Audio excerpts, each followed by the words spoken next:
मधुबनी में दहेज के लिए गर्भवती नवविवाहिता की निर्मम हत्या, पति और ससुर की गिरफ्तारी।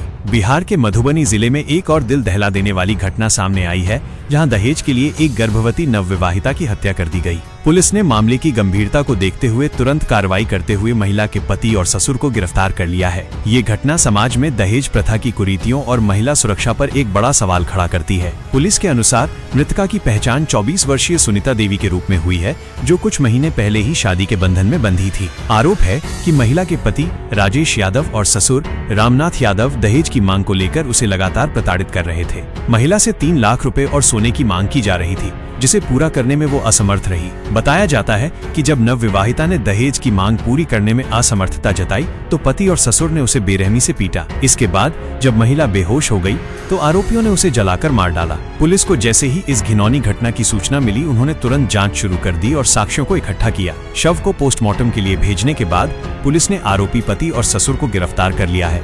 पुलिस के अनुसार आरोपी दोनों के खिलाफ हत्या और दहेज हत्या के आरोप लगाए गए हैं। मधुबनी में हुई इस भयावह हत्या ने हर किसी को चौंका दिया है। हालांकि पुलिस ने इस मामले में तेजी से कार्रवाई की है, लेकिन ये घटना ये दर्शाती है कि समाज में दहेज प्रथा और महिला उत्पीड़न का खतरा अभी भी मौजूद है। अब सवाल ये उठता है कि क्या हम सभी मिलकर ऐसी जघन्य घटनाओं को रोकने के लिए ठोस कदम उठा पाएंगे?